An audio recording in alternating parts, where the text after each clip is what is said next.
চাঁদাবাজি করো কেন? একটা মানুষ সেখানে বাড়ি দিবে, তুমি টাকা চাও, ও টাকা চাই। টাকা কি ও তোমার জন্য উপার্জন করেছে? ভিক্ষুক, ধোঁকাবাজ, শয়তান। চাঁদাবাজি করো কেন? তোমার বাপ তোমাকে জন্ম দিয়েছে কেন? শিক্ষা দেয়নি কেন? তুমি জাতির জন্য বোঝা কেন? তোমার বাপ মা কি তোমাকে শিখিয়েছে? গরু ছাগল করে মানুষ করেছে। বল হিসাব তোমার কিসের? তুমি কে বলেছো পড়াশোনা করেছো? কে বলেছো তুমি পড়াশোনা করেছো? তোমার বাপ মিথ্যা কথা বলেছে যে আমার ছেলে গোল্ডেন পেয়েছে, আমার ছেলের মেধা ভালো হলো। ফালতু কথা ওটা। তুমি একটা বড় ডাক্তার হলেও তো তুমি ওই কোম্পানির ওষুধ লিখো যে কোম্পানি তোমাকে টাকা দিয়েছে। তুমি তো পশুর চেয়ে খারাপ, তুমি হায়ানার চেয়ে খারাপ। তোমার বাপ দিন রাত বলেছে আমার ছেলে মেধা ভালো, একটা বড় ইঞ্জিনিয়ার হতে হবে। ইঞ্জিনিয়ার তুমি চুরি করো। তোমার বাপ যে দিন রাত প্রশংসা করলো, কি প্রশংসা করলো? জাতির জন্য ছেলে মানুষ করতে হবে, জাতির জন্য, নিজের জন্য কেন? ধোঁকাবাজ কেন? শয়তান কেন? প্রতারক কেন? পরীক্ষা লাগবে 3টা দিয়েছে 7টা, এটা ডাক্তার হলো? তোমার বাপ মা খুব প্রশংসা করে, তোমার বাপ মার জীবনটাই মিথ্যে, একটা ফাঁকিবাজি জীবন। তোমার বাপ মায়ের অবস্থার কথার প্রশংসা দেখলে মনে হয় চাঁপাইনবাবগঞ্জের ভাষা, আমও গেল ছালাও গেল, কাঁদতে কাঁদতে 2 চোখও গেল। এই তো তোমার বাপ মায়ের জীবন। পশু প্রাণী, এ তো চাঁদাবাজি করো, খাও, নির্বাচন করে বেড়াও, এর পিছনে জোড়াও, ওর পিছনে দৌড়াও, এর পিছনে দৌড়াও। এটা পশু প্রাণীর মতো, এটা গরু ছাগলের মতো। আল্লাহ এমনি বলছে? সম্মানিত দিনী ভাই বোন, বলছিলাম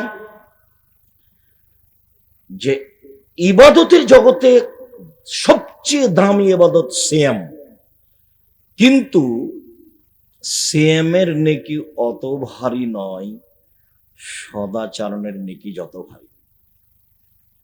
হজ একটা গুরুত্বপূর্ণ ইবাদত।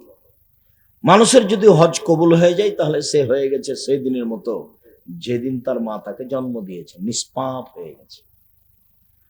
হজের নেকি, শত হজের নেকি যদি এক পাল্লাতে চাপায়, আর যদি সদাচরণের নেকি এক পাল্লাতে দেয়, সদাচরণের নেকি ওর চেয়ে 1000 গুণ বেশি ভারী হবে।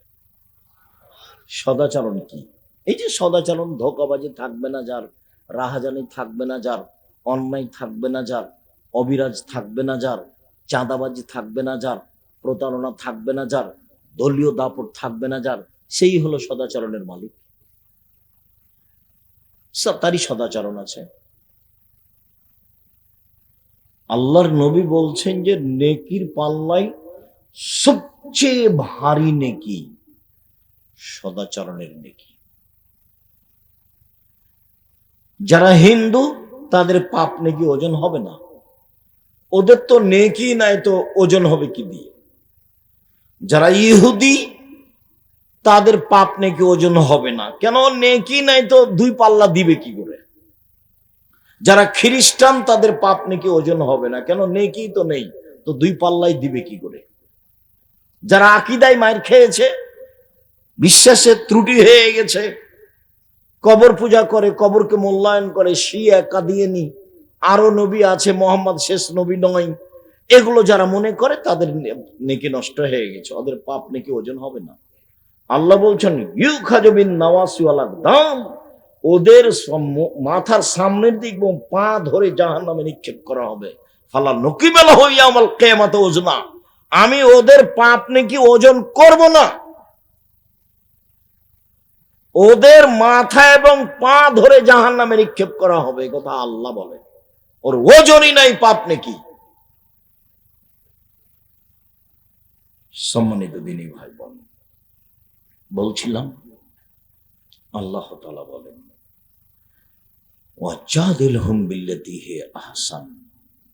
মুহাম্মদ সাল্লাল্লাহু আলাইহি সাল্লাম তর্ক বিতর্কের সময়, মুখামুখি কথা বলার সময় প্রতিপক্ষ যা বলে আপনারটা তার চেয়ে সুন্দর হতে হবে। মুখামুখি কথা চলছে, সদাচরণ। আপনি যখন বলবেন প্রতিপক্ষ যা বলেছে তার চেয়ে আপনারটা ভালো হতে হবে, তার নাম সদাচরণ। আল্লাহ তাআলা বলেন ইদফা বিল্লাতী হিয়া আহসান, মানুষ যখন কথা বলে, কটু কথা বলে, আপনি যখন বলবেন তখন ওর কটু কথার মোকাবেলায় আপনারটা নরম, ভদ্র, কোমল, সুন্দর হবে। তখন তার মাঝে আর আপনার মাঝে যে শত্রুতা রয়েছে এটা অন্তরঙ্গ বন্ধুতে পরিণত হবে। এটা আল্লাহ বলছে, আমাদের নবীকে বলছে। আল্লাহ তাআলা আমাদের নবীকে বলছেন, শোনেন, ফাবিমা রাহমাতিম মিনাল্লাহ লিনতা লাহুম ওয়ালাউ কুনতা ফাজ্জান গালিজাল কলব লানফাজ্জু মিন হাওলিক। আল্লাহর পক্ষ থেকে বড় দয়া যে আপনি মানুষের জন্য নরম স্বভাবের হয়েছেন। মুহাম্মদ সাল্লাল্লাহু আলাইহি সাল্লাম শোনেন, আল্লাহ বলছেন, মুহাম্মদ সাল্লাল্লাহু আলাইহি সাল্লাম শোনেন, আল্লাহর পক্ষ থেকে আপনার উপরে বড় দয়া যে আপনি নরম স্বভাবের হয়েছেন। তো যার স্বভাব নরম তার উপরে আল্লাহর পক্ষ থেকে কি বড় দয়া, বড় রহমত।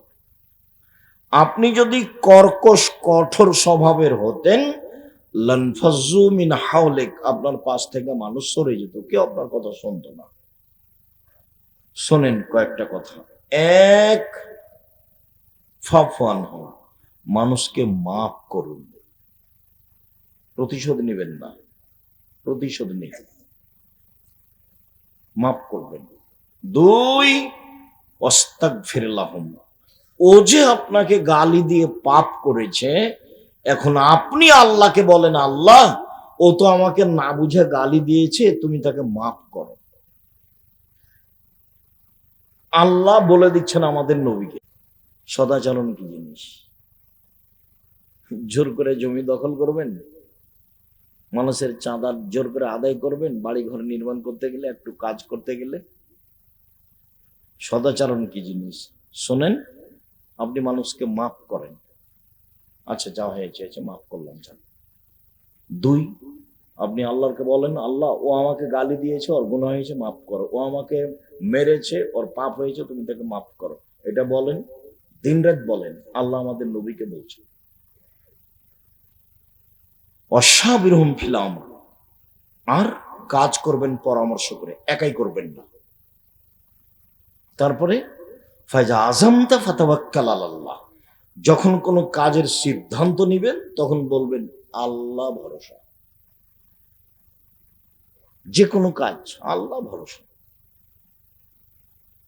যদি আমি অত বুঝতে পারি না, তো কোরআন হাদিসে যেটুকু টুটা ফাটা আমি বুঝি, তাতে আমি 2013 সালের 24শে আগস্ট রোজ মঙ্গলবার সকালে 11টার সময় জামিয়া সালাফে রূপগঞ্জ নারায়ণগঞ্জ হাঁটাবো, বীরা হাঁটাবো, মাঠে বলেছিলাম আমার হাতে টাকা নাই, এ কথাও সত্য, এখানে প্রতিষ্ঠান গড়বে, এ কথাও সত্য, ইনশাল্লাহ গড়বেই গড়বে। টাকা তো নাই, কিন্তু গড়বে বলছি, যে কিভাবে গড়বে তা আমার জানা নেই। সেই প্রতিষ্ঠানে এখন প্রায় 100 বিঘা জমির উপর অবস্থান করে, প্রায় 100 বিঘা পূর্বাচলে। আর 2016 সালের 17ই ফেব্রুয়ারি রোজ বুধবার বিকাল 4টা বলেছিলাম জামিয়া সালাফের ডাঙ্গিপাড়া পাওয়া রাজশাহী আমচত্বর নদাপাড়ার পাশে সেই প্রতিষ্ঠানে এখন প্রায় 50 বিঘা জমির উপরে মেয়েদের যেটা নির্মাণ হচ্ছে তানোরে, সেটা প্রায় 60 থেকে 70 বিঘা জমির উপরে। 5000 ছেলে মেয়ে পড়াশোনা করে দুই প্রতিষ্ঠানে, 300 জন শিক্ষক শিক্ষিকা আছে, প্রতি মাসে 40 লক্ষ টাকা বেতন লাগে, 519 জন ইয়েতিম আছে। এসব টাকা পয়সা কে দেয়? দস্তানাবাদের লোক দেয়। কি বলেন আপনারা? একদিন 10 টাকা দিনই দিয়েছেন কিনা তা আমি জানি না, তবে চলছে তা আমি জানি, প্রতিষ্ঠান চলছে।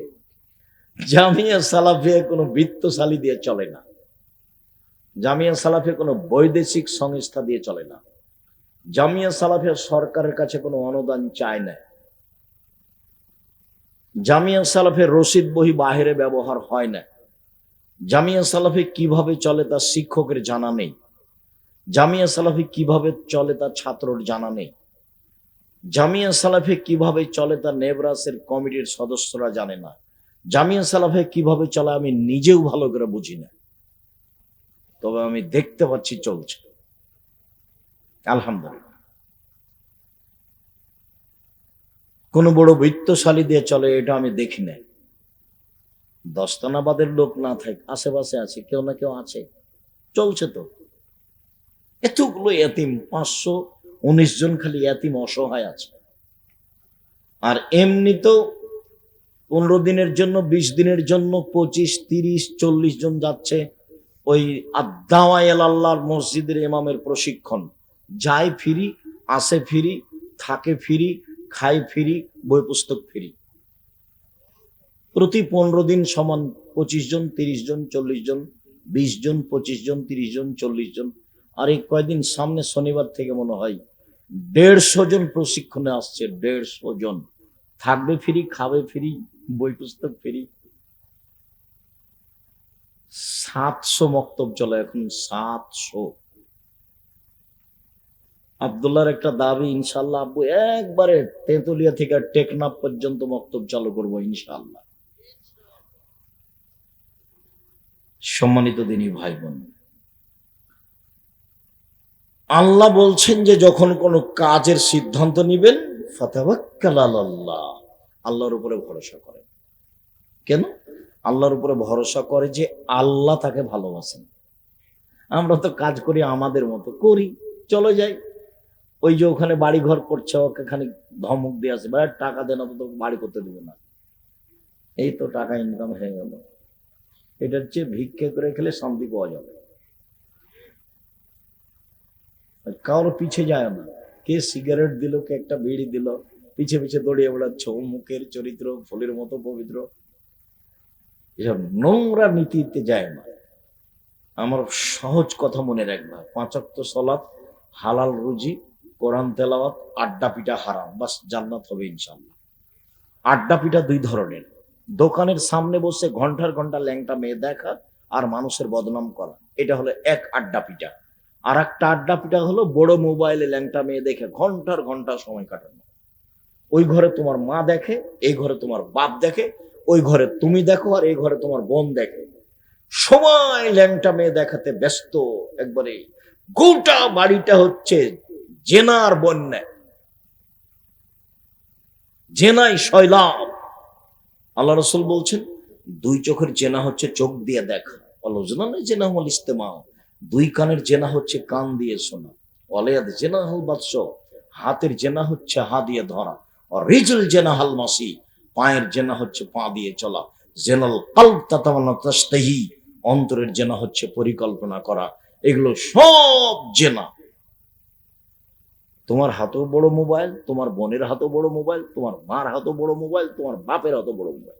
রাসূল সাল্লাল্লাহু আলাইহি ওয়াসাল্লাম বলছেন, পৃথিবীর মানুষ, আমি আশঙ্কা করে গেলাম আমার জাতির উপরে, আমার উম্মতের উপরে, আমার উম্মত গোপন পাপে লিপ্ত হবে, এটা আমার ভয়। পৃথিবীর মানুষ শুনে রেখো, আমার উম্মত গোপন পাপে লিপ্ত হবে, এটা আমার ভয়। আমার উম্মত দরিদ্র হয়ে যাবে, ভয় আমি করিনি।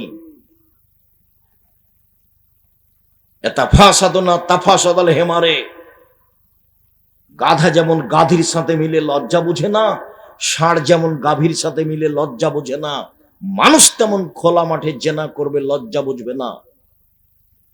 তাহারা জোনা তাহারো জাল হেমারে, গাধা যেমন গাধীর সাথে মিলে লজ্জা জানে না, ষাঁড় যেমন গাভীর সাথে মিলে লজ্জা বুঝে না, মানুষ তেমন খোলা মাঠে জেনা করবে, লজ্জা বুঝবে না। এ কথা মুহাম্মদ সাল্লাল্লাহু আলাইহি ওয়াসাল্লাম বলে। সেই সময় দেখা যাচ্ছে একসরাল হারাজ, মারামারি বেড়ে যাবে, কেউ কাউকে মানবে না, কেউ কাউকে মানবে না। সম্মানিত দিনী ভাই বোন, মহান আল্লাহ বলেন, আল্লাযীনা ইউনফিকুনা ফিস সাররাই ওয়াদ দাররাই ওয়াল কাযিমিনাল গায়জ ওয়াল আফিনা আনিন নাস। জান্নাতি ওরা যারা সচ্ছল অবস্থায় দান করলো, অসচ্ছল অবস্থায় দান করলো। সচ্ছল 10,000 টাকা করলো, অসচ্ছল 10 টাকা করলো, দান করতেই হবে। আল্লাহ আদেশ করেছেন, নবী আদেশ করেছেন। তখন সাহাবীগণ বলছেন যে না পারলে কি করবে? তো আল্লাহ রসুল বলছেন না পারলে মানুষের বাড়িতে কাজ করবে, কাজ করে যা পেয়েছে সারাদিনে কিছু খাবে আর কিছু দান করবে। যখন আল্লাহ রসুল বলছেন সবাইকে দান করতে হবে, তো সাহাবীরা তখন দেখলেন যে পথ তো কঠিন হয়ে গেল। আরে টাকায় নাই দান করব মানে, দিনই চলে না, দান করব কি দিয়ে? তখন আল্লাহ রসুল বলছেন কেন, মানুষের বাড়িতে কাজ করবে, মানুষের বাড়িতে কাজ করে যা পেয়েছে সেখান থেকে কিছু দান করবে, কিছু খাবে। তখন সাহাবীগণ বলছেন যদি মানুষের বাড়িতে কাজ করতে না পারে তাহলে কি করবে? তখন আল্লাহ রসুল বলছেন যে তাহলে অসহায় মানুষের সহযোগিতা করবে, ভ্যানটা ঠেকে আছে একটু ঠেলে দিবে, এক গিলাস পানি চাইলো লোকটাতে এক গিলাস পানি দিবে, মানুষের সুবিধা করে দিবে। তখন সাহাবীগণ বলছেন যে এইটা যদি না পারে তাহলে কি করবে? মানে সাহাবীগণ নিচে নামতে লাগলেন। হাদিস বুখারী মুসলিম। তখন আল্লাহ রসুল বলছেন শোনো তাহলে নিজেকে পাপ থেকে ঠেকে রাখবে, এটাই হলো দান। যাও আমি তোমাদের জন্য পথ সহজ করে দিলাম। নিজেকে কি থেকে ঠেকে রাখবে? পাপ থেকে ঠেকে রাখবে, এটাই দান। যাও যাও, যখন কিছুই নাই বলছো। হাদিস বুখারী মুসলিম। এইভাবে আল্লাহ রসুল কথা বললেন। সম্মানিত দিনী ভাই বোন, 2 আল কাযিম আল গায়জ, রাগ দমন করতে হবে। রাগ দিয়ে কোনো কাজ নিতে হবে না। মামলা নেই, বিচার নেই, প্রতিশোধ নেই, প্রতিবাদ নেই। দিনের স্বার্থ ছাড়া কোনো কাজে মামলা মোকদ্দমা প্রতিশোধ প্রতিবাদ কিছু নেই, সব বাতিল। ক্ষমতা দেখাবেন না, দাপট দেখাবেন না, নির্বাচনের নেতৃত্ব দিয়ে ক্ষমতা দেখাবেন না। ক্ষমতার নাম 45 মিনিট, ক্ষমতার নাম 45 মিনিট, ক্ষমতার নাম 2-3 মিনিট। ফেরাউন ডুবলো, ডুবলো, গেছে, যা নাই ফেরাউন। ক্ষমতার নাম হাফ মিনিট, আধ সামত নেই, বাস শেষ। এই যে বিদ্যুৎ চমকিল, বৃষ্টি আসছে, নেই, আধ সামত। পৃথিবীতে সবচেয়ে ক্ষমতাধর আল্লাহ বলছেন লাম ইউখলাক মিসলুহা ফিল বিলাদ ওয়া সামুদাল্লাযিনা জাবুস সাখরা বিলদ। পৃথিবীতে আমি অত শক্তিশালী জাতি কখনো সৃষ্টি করিনি, কিয়ামত পর্যন্ত করব না। ওর আদ সামুদ, ওদের ধ্বংস করে দিয়েছে আমি সেকেন্ডের মধ্যে। তারা আমার কেউ বিচার করতে পারেনি, ওয়ালা ইয়াকাবুবা, তারা কেউ আমার বিচার করতে পারেনি। পৃথিবীতে যে আল্লাহ দাবি করেছে ফেরাউন, দীর্ঘ সময় ধরে আল্লাহ দাবি করার পরে আমি তাকে 2-1 মিনিট ডুবিয়ে দিয়েছে, এই যে গেল, এই নেই। আর যারা মানুষকে জেলে দিয়েছে, হাজতে দিয়েছে, মেরেছে, গুম করেছে, তারা 45 মিনিটে ছেড়ে দিয়েছে দেশ। ক্ষমতা দেখাবে না। ভারতের দালাল হয়ে দেখে থেকে দেশকে ভালোবাসে, এই কথা তুমি বলো না, তুমি মুনাফিক। ভারতের দালাল হয়ে তুমি দিন কাটায় না, বলো না যে আমি দেশকে ভালোবাসি। ধোঁকাবাজ। কে বলেছে তুমি দেশকে ভালোবাসো? কে বলেছে তুমি দেশকে ভালো? তুমি তো ধোঁকাবাজ, প্রতারক, তুমি মুনাফিক। জাতির সাথে গাদ্দারি করো, দেশের সাথে গাদ্দারি করো, দেশের দিনী ভাই বোনদের সাথে গাদ্দারি করো। তুমি সবচেয়ে বড় গাদ্দার। বিচারের মাঠে তোমার পিছনে, তোমার পাছার পাশে একটা পতাকা লাগানো হবে। তুমি যত বড় গাদ্দার, পতাকা তত বড় হয়। কথা মুহাম্মদ সাল্লাল্লাহু আলাইহি ওয়াসাল্লাম বলেন, হাদিস বুখারী মুসলিম। দুনিয়ায় দাপট দেখিয়ে কয়েকদিন বেঁচে থেকে মানুষকে মেরে জেল হাজত দিয়ে নিজে কিছু বড় মনে করো না, সময় শেষ। শ্বাস বন্ধ হয়ে গেলে তোমাকে দেখে নেওয়া হবে, তুমি জাহান্নামে চলে গেছো। বুঝতে পারোনি জাহান্নাম কাকে বলে, বুঝতে পারোনি তুমি কবর কাকে বলে, বুঝতে পারোনি তুমি কিয়ামত কাকে বলে। কবর যত কঠিন, কিয়ামত তার চেয়ে লক্ষ গুণ বেশি কঠিন। কিয়ামত যত কঠিন, জাহান্নাম তার চেয়ে লক্ষ লক্ষ গুণ বেশি কঠিন। কি দিয়ে বুঝায় আপনাকে আমি কবর কত কঠিন?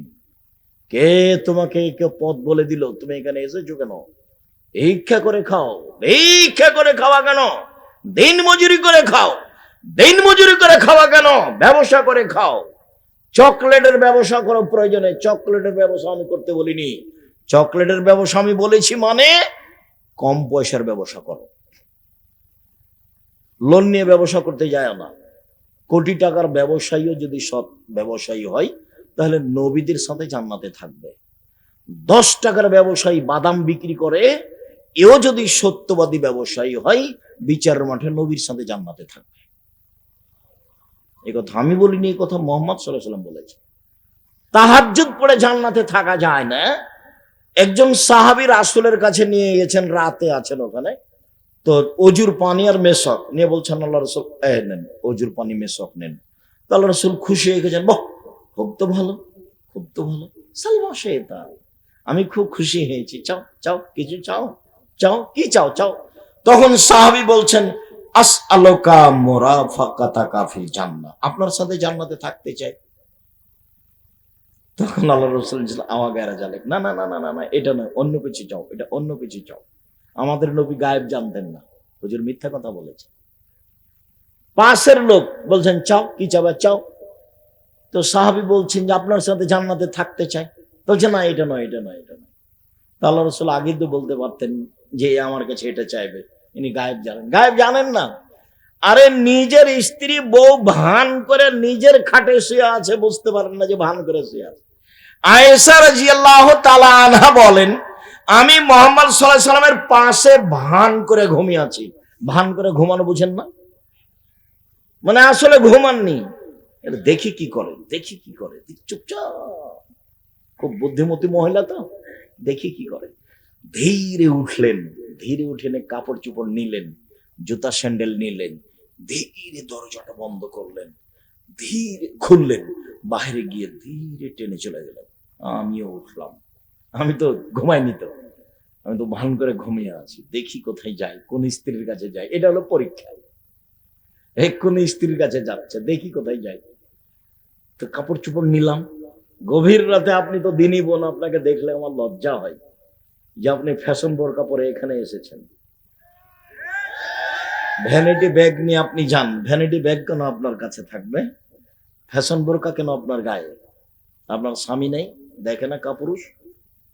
আপনার বাপ নাই, দেখে না কাপুরুষ? জন্ম দিতে বললে বাপ হওয়া যায়? ক্ষমতার নাম বাপ। কতদিন বললাম ক্ষমতার নাম বাপ। যে বাপ পিটাতে পারে 10 ছেলের মা হলো তার নাম বাপ। ভ্যানিটি ব্যাগ কাঁধে নিয়ে ফ্যাশন বোরকা পরে বাজারে যাও কেন? তোমার স্বামী মরেছে, তোমার বাপ মরেছে, তোমার ভাই মরে গেছে, তোমার বোনের ছেলে মরে গেছে, তোমার দেবরের ছেলে মরে গেছে, তুমি বাজারে যাও কেন? তোমার শরম হয় না কেন? তোমার হায়া হয় না কেন? তোমার লজ্জা হয় না কেন? তোমার মানবতা নেই কেন? তোমার বোধোদয় নেই কেন? কি দেখাতে যাও তুমি? রাসূল সাল্লাল্লাহু আলাইহি ওয়াসাল্লাম তোমার উপরে অভিশাপ করেছেন। পুরুষের জুতা স্যান্ডেল পরে যারা তাদের উপরে অভিশাপ, পুরুষের পোশাক পরে যারা তাদের উপরে অভিশাপ, গায়ে উল্কি করে যারা তাদের উপরে অভিশাপ, ভুরু তুলে চিকন করে যারা তাদের উপরে অভিশাপ, দাঁত ছিলে চিকন করে যারা তাদের উপরে অভিশাপ, পরচুলা ব্যবহার করে যারা খোপা বড় করে তাদের উপরে অভিশাপ, ছবি অঙ্কন করে যারা তাদের উপরে অভিশাপ। শুনুন, মুহাম্মদ সাল্লাল্লাহু আলাইহি সাল্লাম এসব মহিলাদের উপরে অভিশাপ করেছেন। বাজারে যাও কেন তুমি সাজগোজ করে? তোমার স্বামী নেই, তোমার বাপ নেই, বাপ মরে গেছে, দেশ দুনিয়া মেরে খেয়েছো, বাজারে যাবা কেন? বাড়িতে জায়গা নেই? আল্লাহ তাআলা বলছেন ওয়াকারনা ফি বুয়ুতিকুন্না ওয়ালা তাবাররাজনা তাবাররুজাল জাহিলিয়াতুল উলা, হে মুসলিম মহিলা বাড়িতে থাকো। বন্যতার যুগে, বর্বরতার যুগে, অসভ্যতার যুগে, জাহিলিয়াতের যুগে নারীরা যেভাবে ঘুরতো সেভাবে ঘুরো না, কঠোর ভাবে আল্লাহ নিষেধ করেছেন। বাজারে যাও কেন? কিসের ধর্ম দেখাও? হ্যাঁ করে এসেছো, আবার হ্যাঁ করে চলে গেছো। এর জন্য আমি দায়ী, এই জন্য তোমার বাপ দায়ী, এই জন্য তোমার স্বামী দায়ী, এই জন্য তোমার ভাই দায়ী, এই জন্য তোমার মা দায়ী। প্রসব করাতে পারলে মা হওয়া যায়? 1 মিনিট দেখো তো বাপ কাকে বলে, পিটিয়ে ঠিক করতে হবে মেয়েকে। 1 মিনিট দেখেন বাপ কাকে বলে। এই যে দেখেন, আয়েশা রাদিয়াল্লাহু তাআলা আনহা বলেন, আবু বকর সিদ্দিক আমার নিকটে আসলেন, ঘটনা ওই দিক ছেড়ে দিয়ে এদিকে আসলাম। ফালাকা জানি লাকজাতান শাদীদা, তিনি আমার কোমরের উপরে খুব জোরে মারলেন। ওই সময়টা আমার স্বামী আমার উরু রানের উপরে মাথা দিয়ে ঘুমাচ্ছিলেন। বাপে মেয়েকে মেরে দিলেন, যেই সময় জামাই মেয়ের উরু রানের উপরে মাথা দিয়ে ঘুমিয়েছিলেন। আমাদের বাংলাদেশের গতিনীতিতে শ্বশুর যদি গিয়ে দেখে ঘরে যে জামাই মেয়ের উরু রানের উপরে মাথা দিয়ে ঘুমাচ্ছে, তাহলে শ্বশুর পাল্টা এইভাবে ইন্নেল, এরকম হবে না ভাইজান? বুঝতে পারছেন আমাদের দেশের পরিস্থিতিতে? আর আবু বকর সিদ্দিক একবারে এই অবস্থায় বেড়ে দিলেন, পৃথিবীর সবচেয়ে বড় মানুষে মারলেন, ইনি আবু বকর সিদ্দিক রাদিয়াল্লাহু তাআলা। নবী রাসূল ব্যতীত আদম থেকে নিয়ে কিয়ামত পর্যন্ত সবচেয়ে দামি মানুষ। যিনি মারলেন তিনি হলেন, যাকে মারলেন তিনি হলেন আয়েশা রাদিয়াল্লাহু তাআলা আনহা, মা হাওয়া থেকে নিয়ে কিয়ামত পর্যন্ত সবার চেয়ে দামি মহিলা। আর যিনি উরু রানের উপরে মাথা দিয়ে ঘুমিয়ে আছেন, ইনি হলেন নবী রাসূল নির্বিশেষে সবার চেয়ে দামি, উনি হলেন মুহাম্মদ সাল্লাল্লাহু আলাইহি সাল্লাম। বিবাহদারী মেয়েকে মারলেন, পূর্ণ যুবতী মেয়েকে মারলেন, জামাইয়ের সামনে মারলেন, দিন দুপুরে মারলেন, খোলা মাঠে মারলেন, হাত দিয়ে মারলেন, সবচেয়ে বড় মানুষে মারলেন, সবচেয়ে বড় মহিলাকে মারলেন, সবচেয়ে বড় মানুষের সামনে মারলেন। বিবাহদারী মেয়ে, বিবাহদারী কথাটা বুঝেন আপনারা? বিবাহদারী মেয়েকে মারলেন, জামাইয়ের সামনে মারলেন, পূর্ণ যুবতী মেয়েকে মারলেন, খোলা মাঠে মারলেন, 1400 মানুষের সামনে মারলেন, হাত দিয়ে মারলেন। এত বড় বাপে এত বড় বেটিকে এত বড় মানুষের সামনে এইভাবে মেরে দিলেন। ভুল কোথায় গলার হারটা হারিয়ে গেছে খেয়াল করেনি সেই জন্য। আর আপনার মেয়ে ক্লাস 10-এ পড়ে ঢং ঢং করে ল্যাংটা হেঁটে বেড়াচ্ছে, আপনি তাকে একটা ধমক দিতে পারেন না। আপনি আবার বাপ, আপনার মতো কাপুরুষ বাপ বেঁচে থাকার চেয়ে মরে যাওয়া ভালো। এরকম বাপ আমি চাইনি, এরকম বাপকে আমি ঘৃণা করেছি। তো আপনার মতো বাপের কি প্রয়োজন? জামিয়া সালাফে আপনার ছেলে মেয়ে লালন পালন করবে, সমস্যা নেই ইনশাআল্লাহ। 519 জন এতিম আছে, অসহায় আছে, কালকে যদি 500 গিয়ে ঢোকে সমস্যা হবে না ইনশাআল্লাহ, আল্লাহ ব্যবস্থা করে দিবেন। এর নাম জামিয়া সালাফিয়া। আলহামদুলিল্লাহ। আপনার আমি বেঁচে থাকা কামনা করি না কথা নয়, কিন্তু এরকম বাপ কামনা করি না। ভাই বাপ দেখছেন না, পিটিয়ে দিতে হবে মেয়েকে। 7 ছেলের মা হয়ে গেল, মেয়ে বাপের কাছে বড় হয় না, এই যে প্রমাণ, হাদিস বুখারী মুসলিম। মেয়ে বাপ বেঁচে আছে, মেয়ে বুড়ি হয়ে গেছে, তবু পিটাবে বাপ। এ দেখেন হাদিস বুখারী মুসলিম। পিটিয়ে ঠিক করবে ওকে, এখন আদর নেই। কেন যাবে ও ফ্যাশন বোরকা পরে বাজারে? ওর বাপ মরে গেছে, ওর শ্বশুর মরে গেছে, ভ্যানিটি ব্যাগ ঘাড়ে করে চলে যাচ্ছে, ওর শরম হয় না, ওর লজ্জা হয় না, হায়া হয় না? বাজার রাস্তাঘাট মহিলা দিয়ে ভর্তি। সম্মানিত দিনী ভাই বোন, আপনি মনে কিছু নেবেন না। বলছিলাম আল্লাহ তাআলা বলেন প্রতিশোধ নেই, প্রতিবাদ নেই। নাস, মানুষকে মাফ করতে হবে। রাগ নেই, প্রতিবাদ নেই, প্রতিশোধ নেই, মাফ করতে হবে। সহজেই জান্নাত, জান্নাত পাওয়া সহজ। আল্লাহ তাআলা বলেন ওয়াবুদুল্লাহ ওয়ালা তুশরিকু বিহি শাইআ, পৃথিবীর মানুষ এক আল্লাহর ইবাদত করো, তার সাথে বিন্দুমাত্র শরীক করো না। আল্লাহর সাথে সদাচরণ হলো শিরক না করা। যারা 16 ডিসেম্বর, 26 মার্চ, 21 ফেব্রুয়ারি জন্ম দিবস, মৃত্যু দিবস দিবস পালন করে, যারা কবরে সিজদা করে, কবরে কিছু চাই, কবরে মানত মানে পীরের কাছে যায়, তারপর আপনার মাদুলি গলায় কোমরে ঝুলাই, যারা শিরক করে, এরা আল্লাহর সাথে সদাচরণ করে না। তাহলে শিরক না করলে কার সাথে সদাচরণ হবে? আল্লাহর সাথে। তার খুব বাধে, সর্বোচ্চ আত্মমর্যাদার অধিকারী। একদিন আল্লাহ রাসূল বলছেন, আবু সাইদ খুদরি বলছেন যে আল্লাহ রাসূল, আপনি যেভাবে বলছেন, আমি যদি কাউকে দেখি যে আমার স্ত্রীর সাথে ও মিলামিশা করছে, তাহলে আমি তাকে একবার জবাই করে দেব হাতে হাতে। তখন আল্লাহ রসুল বলছেন, না না না না না না, জেনা এভাবে হয় না, 4 জন সাক্ষী লাগবে, 4 জন সাক্ষী মারা যাবে না, নইলে তোমাকে মারব। তখন বলছে আল্লাহ রসুল, আমার স্ত্রীর সাথে কেউ জেনা করবে আর আমি সাক্ষী খুঁজতে যাব, ওকে আগে মারবো? সাহাবী বলছে। তখন আল্লাহ রসুল বলছেন, আরে দেখো দেখো, আবু সাইদ খুদরির আত্মমর্যাদায় আঘাত লেগেছে, স্ত্রী জেনা করছে, সেই জন্য তার আত্মমর্যাদায় যত আঘাত লেগেছে, জেনাতে আমি মুহাম্মদ সাল্লাল্লাহু আলাইহি সাল্লাম আমার আত্মমর্যাদায় তার চেয়ে 1000 গুণ বেশি আঘাত লাগে। আর আমার আত্মমর্যাদায় যত আঘাত লাগে, মানুষ যখন জেনা করে তখন আল্লাহর আত্মমর্যাদায় তার চেয়ে 1000 গুণ বেশি আঘাত লাগে। বোঝা গেল না কথা? আল্লাহর একটা আত্মমর্যাদা আছে, নবীর একটা আত্মমর্যাদা আছে।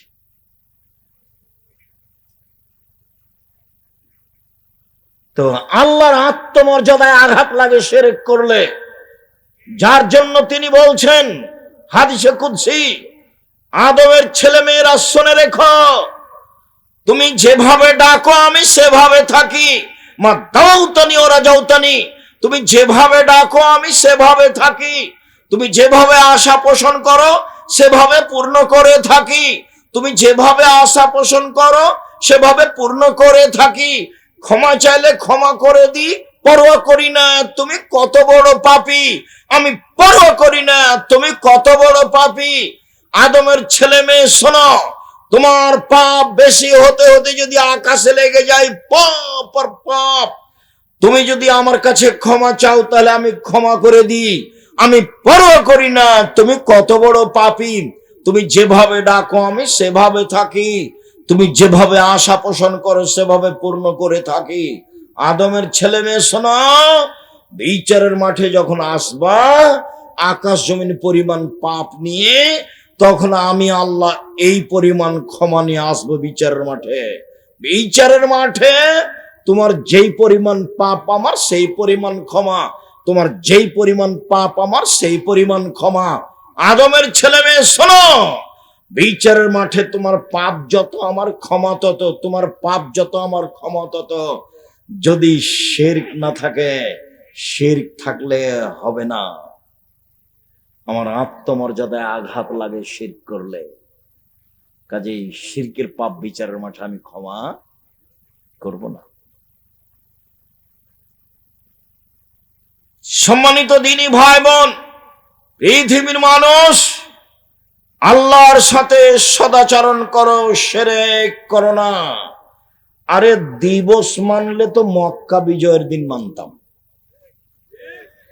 আর শহীদ মিনার তৈরি করলে তো হামজার শহীদ মিনার তৈরি করতাম।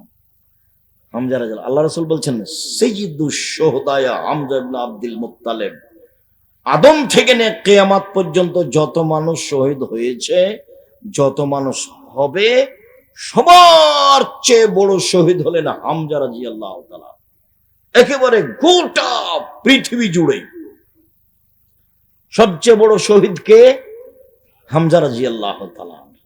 শহীদ মিনার তৈরি করে, এই ছেলে, ওই ছেলেটা পাশ দিয়ে হাঁটছে কেন? তোমরা যে পাশ দিয়ে হেঁটে চলে যাচ্ছে আপনারা দেখছেন কেন? ওকে বসতে বলেন, কয়েক মিনিট বসতে বলেন, কোনো কাজ আমাকে দয়া করে দেখাবেন না। সম্মানিত দিনী ভাই বোন, অবিল ওয়ালিদাইনি ইহসানা, পিতা মাতার সাথে ভালো আচরণ করো। একদিন মা ছিল, একদিন আপনি ছিলেন মায়ের কোলে, এখন মা হলেন আপনার কোলে, দুইটার পার্থক্য আছে। যেদিন আপনি ছিলেন মায়ের কোলে, সেদিন বারবার পেশাব করছিলেন, তখন মা একটু আদর করে বলছিল, অত পেশাব করিস কেন রে আব্বু, এত পেশাব করো কেন, এটা আদর ছিল। কিন্তু মা এখন বিছানে বারবার পেশাব করছে, সম্মান দেখে এত এইভাবে বলা যাবে না, আম্মু এভাবে পেশাব করলে তো খুব কঠিন হবে, এই ভাষা চলবে না। কাপড় বদলাবা তুমি, পেশাব করাবা তুমি, গোসল দিয়ে দিবা তুমি, কাঁধে করে মেডিকেল নিয়ে যাবা তুমি, গাও হাত মুছিয়ে দিবা তুমি। একদিন তুমি ছিলে তোমার মায়ের কোলে, এখন তোমার মা তোমার কোলে। সব খিদমত তুমি করবা। তোমার বউ নাও করতে পারে, তোমার বোনেরা শ্বশুর বাড়ি চলে গেছে, কে দেখবে? তুমি দেখবা। আর তোমার মা যা বলে সবই উল্টা, সব তোমার বিরুদ্ধে বলে। দেখি তুমি কেমনে তোমার মাকে মানো। ঘুম থেকে উঠে দেখছো যে আমার মায়ের চেয়ে খারাপ মানুষ দুনিয়াতে কেউ নেই। কেন? যা বলে তোমার মা উল্টা বলে। তোমার বউকে বলে মানে কি, একবার অকথ্য ভাষায় গালি দেয়, এই অমুকের বেটে অমুক বের হ, এইভাবে বলে তোমার মা। তুমি মুখ খুলতে পাবা না, মুখ খোলাই তোমার নিষেধ। তার নাম হলো বাপ মার সাথে সদাচরণ। মায়ের পায়ের নিচে জান্নাত, এ কথাই ঠিক। স্বামীর পায়ের নিচে জান্নাত, এ কথা ঠিক নয়। মায়ের পায়ের নিচে জান্নাত, এ কথাই ঠিক। মায়ের সম্মানে টিকে থাকা খুব কঠিন। আমার আব্বা একদিন বলছে যে বেটা এই পাঞ্জাবিটা ভারী লাগে। তা আমি তাৎক্ষণিক একটা হালকা কাপড়ের পাঞ্জাবি করতে পারতাম, কোনো সমস্যা ছিল না আলহামদুলিল্লাহ। কিন্তু আমি বলছি যে বাপু পাঞ্জাবি আবার ভারী হয়? তো এই ভাষাটা আমি এখন ঢাকতে পারি না মরা পর্যন্ত। কেননা আমার আব্বা বলতেন আমাকে, সংসারে কোনো কাজ করতে গেলে বলছেন না, আমার মরার পরে করতে হবে। খোঁটা বুঝেন কিনা, এখানে গরু বাঁধা আছে, খোঁটাতে গরু বাঁধা। তা আমি যদি এখান থেকে এখানে নিয়ে যেতাম, তখন আমার আব্বা বলতেন না, ওটা আমি করব, তোমাকে যদি কিছু করতে হয় তাহলে মরার পরে করিও। মানে সাংসারিক কোনো কাজ আমার আব্বা আমাকে করতে দেবে না। আমি যদি সাংসারিক কাজ করি তাহলে কখন করব? আমার বাবার মরার পরে।